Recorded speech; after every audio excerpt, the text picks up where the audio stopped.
Good evening here on the Central Riverhawks YouTube channel. I'm Joel McCall. We're visiting now with Kevin Colburn. He is the head coach for the Central Riverhawks softball team.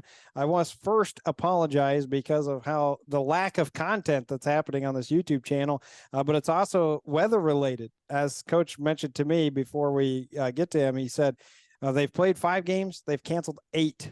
That's how things have been going for the Riverhawks and the softball team. They sit right now at 3-2. They've had some exciting wins, and we're going to talk about that in just a little bit. Coach Colburn, first of all, thank you so much for your time tonight. It is a pleasure to talk with you. Really excited to be here. Anytime we can talk to you and talk to the public, it's an advantage for all of us. So I'm really excited to sit down with you tonight. Well, 3-2, you're 2-1 in the Mississippi Valley. Your last game was a 3-2 loss to Tomei. You actually led 2-0 after 3. Carmen Peterson was the one that drove in both runners while striking out 6. She walked 1 from the circle. Take me back through that game a little bit, Coach. What happened as far as driving in runs and then kind of the late rally for Tomei? Yeah, it was a really exciting game for us. Tomei is one of the best teams in the state. They're sitting at 10-0 right now. They've beaten some of the better teams in the state. We knew that was going to be a big challenge for us. Our girls have, they're coming off a season where they didn't have a whole lot of success last year. Being able to go and play a team like Tomei and play them as tough as we did was really exciting. We were able to get the bat and the ball a little bit against 2 excellent pitchers that they have. Carmen had a really clutch hit for us to get us those 2 runs. We got to 2 outs in that big inning that Tomei had. And they scored all 3 of their runs with 2 outs. And in all fairness to them, they hit the ball hard. They made a couple good plays. That got us to a 3-2 game. I was really proud of my kids. When we gave up that lead, we challenged right back the next inning. Had a runners on second and third with 2 outs, had another shot. But just weren't able to push those runs across. But really proud of how hard our kids played against really one of the better teams in the state. That you answered my follow-up, because I was wondering if you had a chance to end up tying or taking the lead. You just mentioned it. You did. So a great battle back for the Riverhawks. And again, that was their 1 loss in conference play. Let's talk about these very exciting wins. All right. So you've had a couple of walk-offs this season already. You beat Little Chute 6-5, beat Aquinas 6-3, and Alyssa Brixon comes away with both game winners. Take me through those games, Coach, because that is, I think one of them went extra innings, right? Little Chute was in the 8th. Yeah, it was both very exciting games. Both of our really, I think, show our kids' character. They've been able to bounce back this year when they've had troubles. We were ahead of Little Chute. They came back and tied it up and sent it to extra innings. Instead of getting down, we just locked down. Had a really good top of the 8th inning and got them out 1-2-3. Made a really nice defensive play in the 8th inning to get one of those outs. We were right where we wanted to be in our lineup. Alyssa's our best hitter. When she is patient and swings at balls in the zone, she's a tough out. In that game, she got the first pitch of that at bat was right where she wanted it, and she hit it hard, and it was a really exciting win for us. Same thing against Aquinas. We were ahead of Aquinas. They came back to take the lead against us. I think last year, a few times when that happened, our team folded. And this year, they've really shown their character. They fought back and tied it up. And then again, we got a really clutch hit by Santana to lead off that inning against Aquinas. Sacrificed her over to second, and Aquinas made the only really mistake they made the whole game. Made a bad throw, which gave us second and third with Alyssa up. And again, Alyssa, her only weakness is there's times when she'll chase because she wants to hit so badly. And she was able to, again, be really patient, force a pitcher to come in the zone. And then once she did, if she connects with it, the ball's going to go a long way. So those were 2 really, really exciting wins for our team. You mentioned about last year for the Riverhawks and what that record was and how disappointing for the team. You talk 3-2 right now. As many games as you've had canceled, you could be right now over 10 games, obviously, but you've had some of these great wins.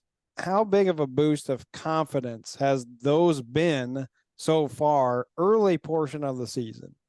It's been huge for us. I think it all started last summer.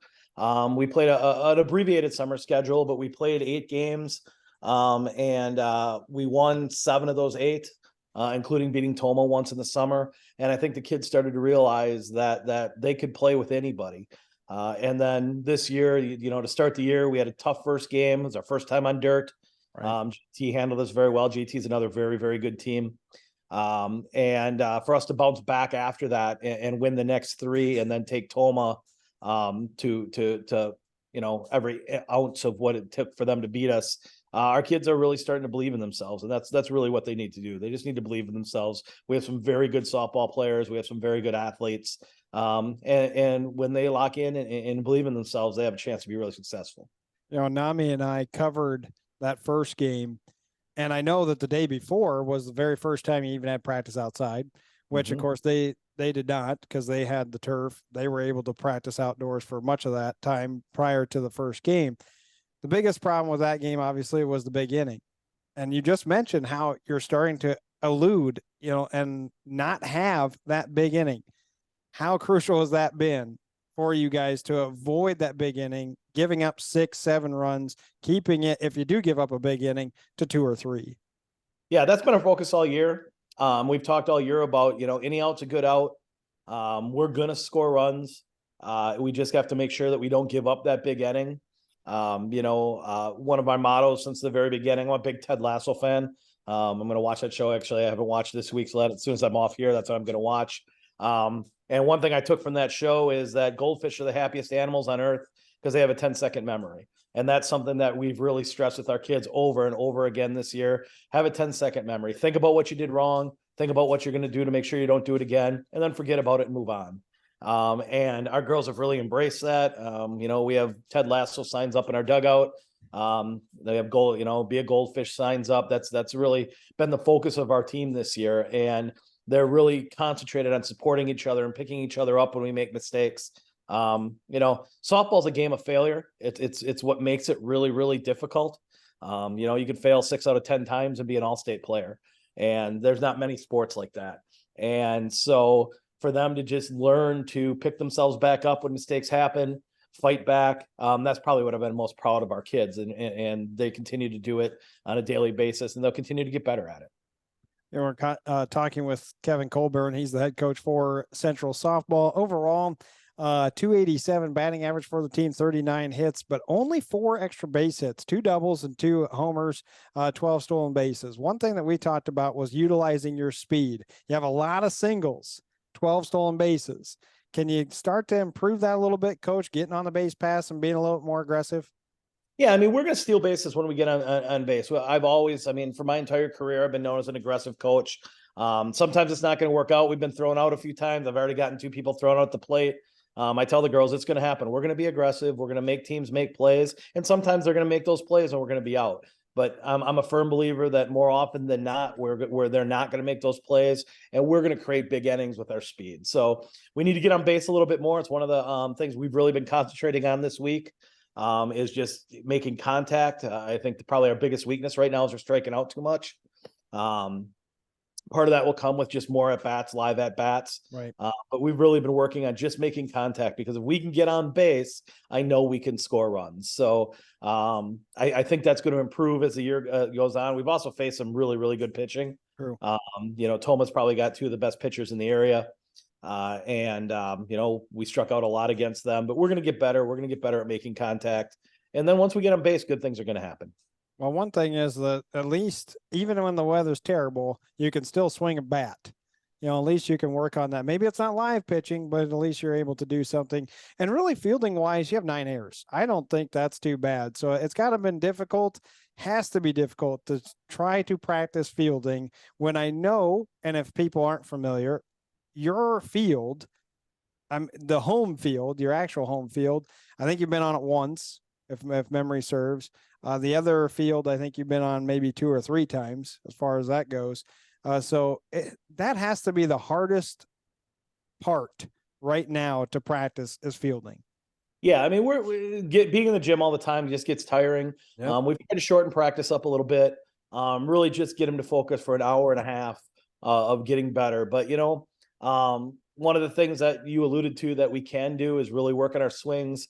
We've done a lot of tee work, a lot of soft toss work, hitting off the machine, just doing things to really concentrate on improving our swings and improving our contact rate.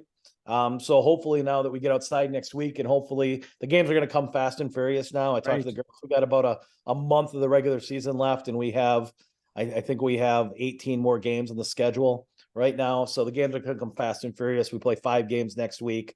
So I'm hoping that the skills that we've been able to work on are going to start showing up in those games. So, although, you know, we always want to be outside, at least our biggest weakness right now is contact. So it's allowed us to really work on that. Yeah, 4 games are going to happen in 2 days. You've got a doubleheader on Monday and a doubleheader on Tuesday. We're going to talk about that in a little bit. I do want to go back to individuals because I know we talked about Brixton and what she's been able to accomplish at the plate, but Carranza, Blagan, and Schoaf, I hope I said that correctly.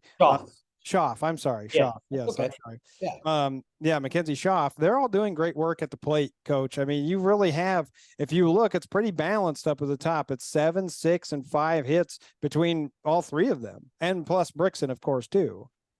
Yeah, I mean, the top of our order has been really hitting the ball hard. Santana is a great hitter. She's really a great softball player. She's another one who needs to just make sure she gets the ball in the zone. She just wants to hit so bad. She wants to do well so bad that sometimes she gets a little overexcited. But when she gets the ball in the zone, she's really tough. Grace and Kenzie have just really been tough for us. They hit the ball hard. They're line drive hitters. And when they make contact, they're both big, strong girls who can hit the ball hard. So they've been, you know, really surprised for us, I think, a little bit. You know, they started the first couple games a little down in the order, and they've just moved up and up where they're, you know, 2 of our better hitters. You know, our top 5 hitters in our lineup are really tough. You know, Carmen Peterson doesn't have a lot of hits right now, but she's got clutch hits. She also leads us in sacrifices. So she's a really good bunter. So she's done a lot of things in that 2 spot to kind of set the table for Alyssa in the 3 spot. So top of our order's done really well. The bottom of our orders had some really clutch plays for us this year. They've gotten on base when they needed to get on base. And they're going to come around hitting the ball too. So overall, I think once we start rolling a little bit, I'm really happy with where our lineup is right now. We mentioned Peterson at the plate. Obviously, she's inside the circle as well. And, you know, I just kind of want to know about her. I'm not going to run through all of her stats and everything else. She's pretty much pitched the whole entire season for you up until this point. How do you feel she has progressed? She's been great. I mean, she pitched almost every inning last year as a freshman. Some of those were real tough games for her. She had a lot to learn just to kind of how to handle herself in the circle as a freshman. But she's continually gotten better. She's probably our hardest worker. I had to basically forbid her from touching a softball for a couple months. I'm a big believer that you need to let your body kind of heal a little bit. So, you know, she plays all summer on a travel team. She played the fall. And I basically forced her to say, just don't touch a softball for a month or 2, stay away from it. And then you'll have plenty of time to come back. So she really works hard, and it shows. I mean, she's throwing a great game. I mean, she threw a game against Toma that couldn't be much better. She really placed the ball very, very well. She moves it. She changes speeds. She's been really, really good. And the nice part in the second half of the season here is we're going to have a couple other pitchers who can help.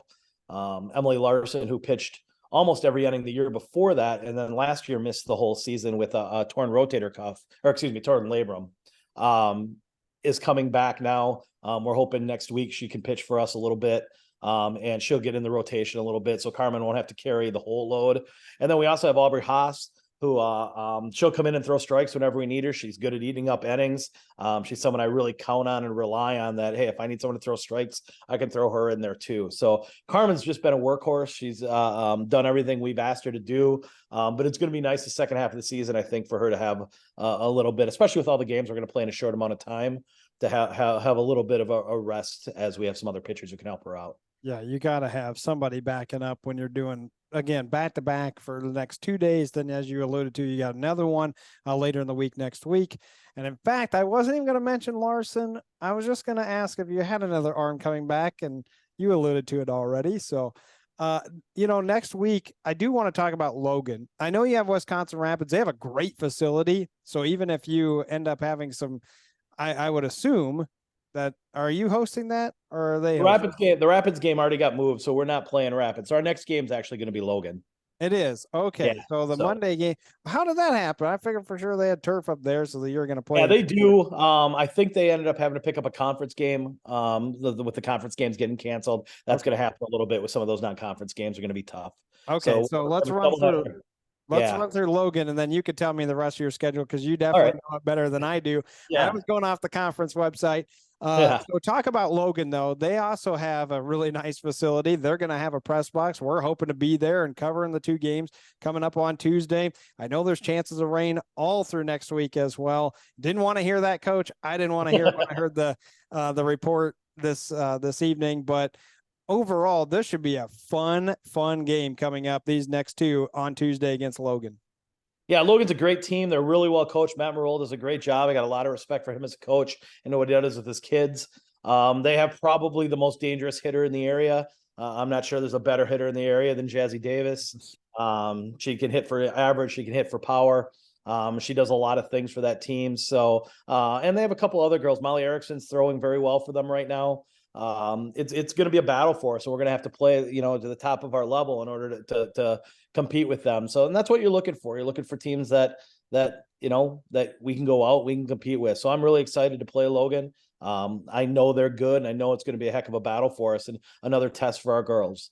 I think being in the kind of games we've been in so far this year is an advantage. Now when we get in those tight games, I don't think we're going to be as tight. We're going to be fine. Yeah, you should be able to relax a little bit, especially as you said, especially when you get in that 6-7 and it's a close game. Okay, tell me about the rest of your schedule next week then, Coach. Yeah, so then we play Sparta on Thursday. That was a scheduled game, and then hopefully we're going to play Baraboo in a doubleheader on Saturday. Okay. So we got 5 games in a 4 or 5 day span coming up, and then same thing next week. I think we have 4 games the week after that. I think we have 4 games the week after that. I mean, 4 games is going to be pretty much normal for us during a week, and we have a couple that have 5. Trying to stay away from 6, but if we get any more rain, that might happen too. So we're trying to be smart with our girls. We're taking some time off here and there, trying to keep their bodies healthy. So when we have that kind of strain of having to play all those games in a row, we can stay healthy. We've been doing some weightlifting, which I think is really going to help as well. It's going to just keep them strong when all these games happen. So all those things combined, we're just trying to be smart with our girls and make sure that we can keep them healthy so they can perform their best when we get into all these games. Yeah, it's tough. I mean, it's such a grind. You talk about how quickly of a spring season it is overall. Then you're adding in all these makeups, and you got everybody trying to fit in as much as they can. Then your non-conference games get wiped out, and Mark's telling you, "Hey, we only got like 2 weeks left." So I can't even imagine. I don't want the headache. We're just going to try and cover as much as we can. But Coach, really appreciate your time tonight. Thank you so much for being a part of this. Really looking forward to seeing you guys on Tuesday. Yeah, I can't wait to see you Tuesday. Thanks for all you do. I mean, I think this YouTube channel has been just really exciting. Really enjoyed all the basketball games all year. One of the few I couldn't go to, it was awesome to be able to watch it. So thanks for all you do as well. You bet. Now, shout out to Nami, who is helping us out with baseball broadcasts. I know he was out last night, and it was not the greatest night of weather for those guys either. So they stuck it out, and I know the baseball team is playing again tonight. That's Kevin Colburn then for the Central Riverhawks softball team. We are going to have more. We got a few more scheduled for tomorrow as well as Sunday. So be on the lookout for more interviews that are happening here on the Central Riverhawks YouTube channel. We will try and do as much spring sports as we can as far as baseball and softball coming up here in the next couple of weeks. I'm Joel McCall. Thank you so much for tuning in.